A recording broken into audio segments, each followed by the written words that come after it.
بسم اللہ الرحمن الرحیم۔ قوم لوط کون؟ قوم لوط سے ایسا کیا گھنونا جرم ہوا، انہوں نے ایسا کیا گناہ کبیرہ کیا کہ اللہ تعالیٰ نے پورے شہر کو نیست و نابود کر دیا۔ حضرت لوط علیہ السلام اللہ تعالیٰ کے برگزیدہ نبی اور بندے تھے۔ آپ حضرت حران کے بیٹے تھے۔ آپ کے والد حضرت ابراہیم کے بھائی تھے اور آپ قبیلہ بنو اسرائیل سے تھے۔ آپ کے والد بچپن ہی میں وفات پا گئے اور حضرت ابراہیم نے آپ کی پرورش کی۔ حضرت ابراہیم بچپن ہی سے آپ سے اپنے بیٹوں جیسی محبت کرتے تھے، اور جب آپ جوان ہوئے تو آپ حضرت ابراہیم پر ایمان لانے والوں میں سے پہلے شخص تھے۔ اللہ تعالیٰ نے آپ کو علم نبوت سے فائز کیا اور قوم سدوم کی ہدایت کے لیے نبی بنا کر قوم سدوم کے پاس بھیجا۔ قوم سدوم عراق کے طریق شہر میں رہنے والی ایک قوم تھی، جو کہ شام اور اسرائیل کے درمیان میں ایک خوبصورت علاقہ ہے، اور اس کے ساتھ 5 اور خوبصورت شہر تھے جو سرسبز تھے، جہاں اللہ تعالیٰ کی نعمتیں بے شمار تھیں، بے شمار پھل، بے شمار اناج اور سرسبز ماحول تھا۔ وہ قوم نہایتی جابر، ظالم اور بدتمیز قوم تھی۔ وہ لوگ یہ سمجھتے تھے کہ ان آبادیوں میں جو چیز بھی اگتی ہے اس پر ان لوگوں کی ملکیت ہے اور صرف ان کا حق ہے۔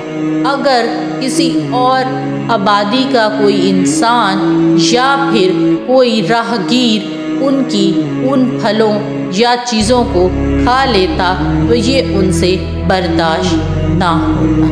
ایک دن ساری قوم سدوم اکٹھی تھی اور وہ یہ منصوبہ بنا رہے تھے کہ باہر سے آنے والے مسافروں کو یہ سب کھانے سے کیسے روکا جائے۔ ابلیس یہ سارا عمل دیکھ رہا تھا۔ ابلیس جو اللہ تعالیٰ کا نافرمان ہے، اور وہ کبھی بھی کسی انسان کو اللہ تعالیٰ کی راہ پر نہیں چلنے دیتا۔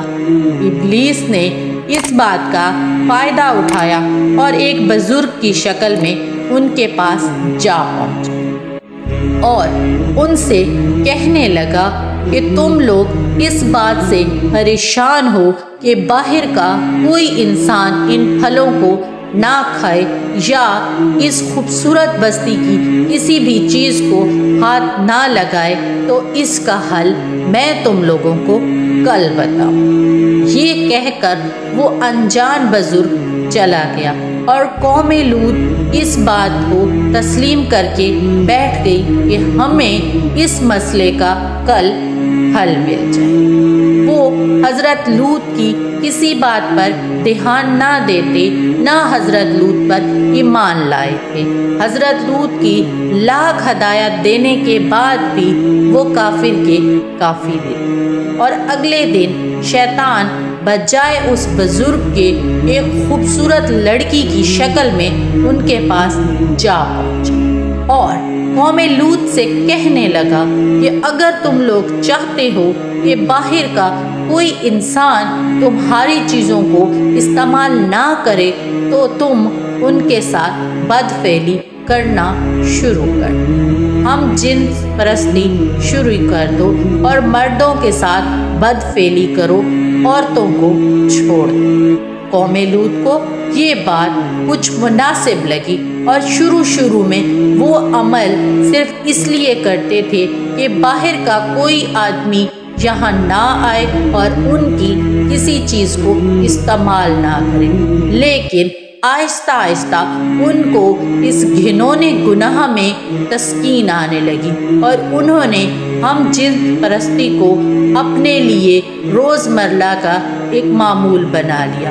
بڑے سے بڑے عمرہ سے لے کر چھوٹے سے چھوٹا غریب اس عمل کو کرنا اپنا پسندیدہ مشغلہ سمجھتا تھا اور ان کو لگتا تھا کہ یہ ایک بہت اچھا کام ہے۔ وہ عورتوں کے نزدیک نہیں جاتے تھے اور مرد مردوں کے ساتھ بدفعلی کرتے اور عورتیں عورتوں کے ساتھ۔ اس بستی سے کوئی بھی مسافر محفوظ نہیں گزرتا تھا، خاص کر کوئی جوان خوبصورت لڑکا اگر ان کو نظر آ جاتا تو یہ اس کو نہ چھوڑتے۔ اللہ تعالیٰ یہ عمل دیکھ رہے تھے، لیکن اللہ تعالیٰ نے ان پر ایسا کوئی عذاب نازل نہ کیا۔ حضرت لوط بار بار ان کو اس گناہ سے توبہ کرنے کی ہدایت دیتے رہتے تھے، لیکن وہ ان کی باتوں پر ہنستے اور ان کا مذاق اڑا دیتے۔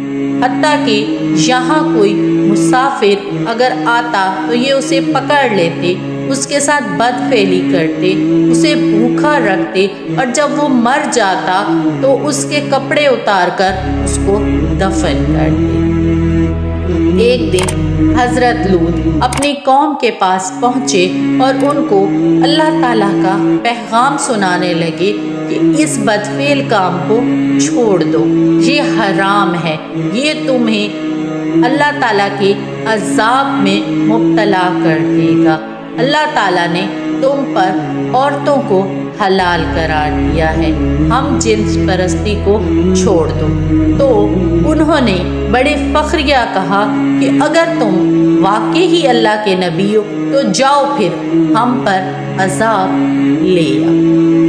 یہ بات کرنی ہی تھی کہ اللہ تعالیٰ نے اپنے 3 محبوب فرشتے حضرت جبرائیل، حضرت میکائیل، حضرت اسرافیل کو حضرت لوط علیہ السلام کے پاس ایک خوبصورت نوجوان لڑکوں کی شکل میں بھیج دیا۔ جب حضرت لوط نے ان 3 نوجوان خوبصورت لڑکوں کو دیکھا تو پریشان ہو گئے اور یہ سوچنے لگے کہ اگر میری قوم کو ان کی خبر ہو گئی تو وہ انہیں نہیں چھوڑے۔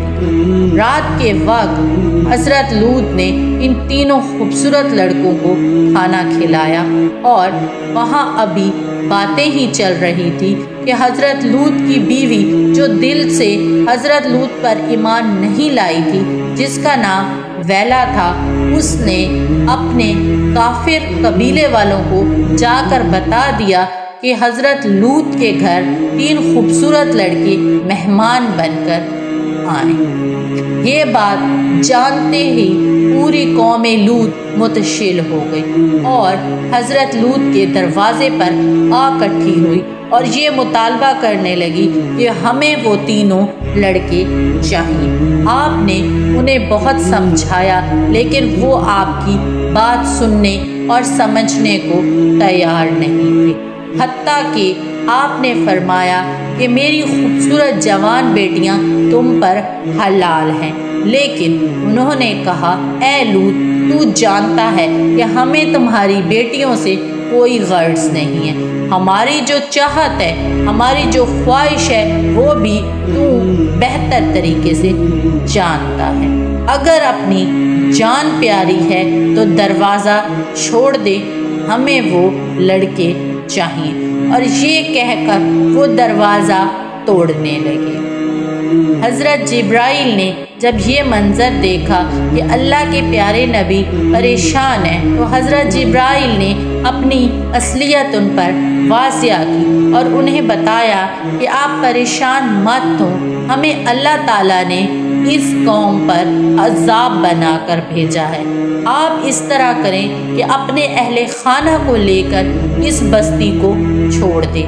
یہ بات سنتے ہی حضرت لوط کی جان میں جان آ گئی اور وہ مسکراتے ہوئے اس بستی سے نکل کھڑے ہوئے۔ آپ کے ساتھ آپ کی وہ بدفعل بدکار کافر بیوی بھی ساتھ، لیکن وہ کچھ دور جا کر واپس اپنی قوم کی طرف لوٹ آئی۔ حضرت جبرائیل نے اپنے پر کا ایک کونا باہر نکالا اور ان کے منہ پہ دے مارا۔ جو دروازے کے قریب لوگ کھڑے تھے، جن کی چاہ ان تینوں خوبصورت لڑکوں کو پانے کی تھی، ان کی آنکھیں پھوڑ ڈالی اور وہ اندھے ہو گئے۔ اس کے بعد حضرت جبرائیل نے اس پوری بستی کو اپنے کندھے پر اٹھا کر آسمان کی طرف اڑ دیے اور عین آسمان کے پاس جا کر اس پوری بستی کو نیچے پھینک دیا، جس سے ان کی موتیں ہونا شروع ہو گئی اور ان پر اللہ تعالیٰ کا عذاب نازل ہونا شروع ہو گیا۔ یہ عمل صبح سے شروع ہوا۔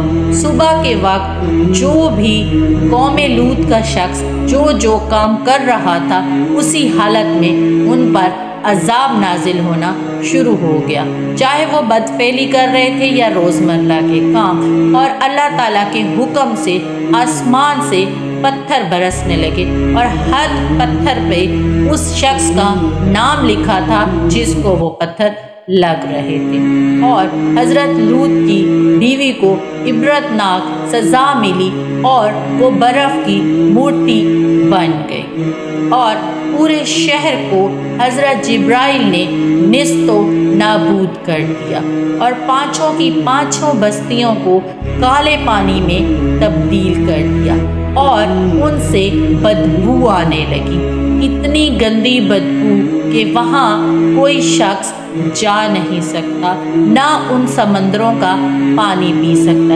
یہاں تک کہ وہاں پر کوئی جانور بھی موجود نہیں ہے، اس لیے ان کو ڈیڈ سی یا بحر مردوم بھی کہتے ہیں۔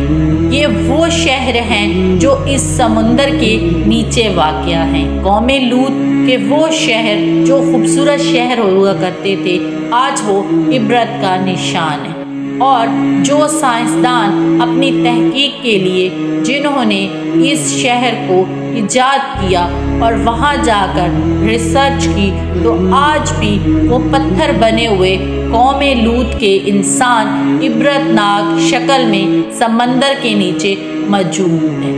وہ جس بھی حالت میں تھے، اسی حالت میں اللہ تعالیٰ نے ان کو نشان نبرت بنا دیا۔ امید کرتی ہوں یہ ویڈیو آپ لوگوں کو پسند آئی ہوگی۔ ہمیں اللہ تعالیٰ نے امت محمدیہ بنا کر بھیجا ہے، ہمیں اس بات کا فخر ہے کہ ہم اللہ تعالیٰ کے پیارے نبی حضرت محمد صلی اللہ علیہ وآلہ وسلم کی امت سے ہیں۔ اللہ تعالیٰ آپ سب کو اور مجھے گناہوں سے بچائے۔ اللہ تعالیٰ آپ تمام لوگوں کا حامی و ناصر ہو۔ ویڈیو پسند آئی ہو تو دوستوں کے ساتھ شیئر ضرور کر دیجئے گا۔ ابھی تک چینل کو سبسکرائب نہیں کیا تو ضرور سبسکرائب کر لیجئے، بیل آئیکن پریس کرنا مت بھولیے گا تاکہ نیکسٹ جو بھی ویڈیو اپلوڈ ہو اس کے نوٹیفیکیشن آپ لوگوں کو آسانی سے ملتے رہیں۔ ملتے ہیں اگلی ہی ایسی ہی خوبصورت نصیحت بھری کہانی میں۔ اللہ تعالیٰ آپ تمام لوگوں کا حامی و ناصر ہو۔ تب تک کے لیے مجھے دیجیے اجازت۔ اللہ حافظ۔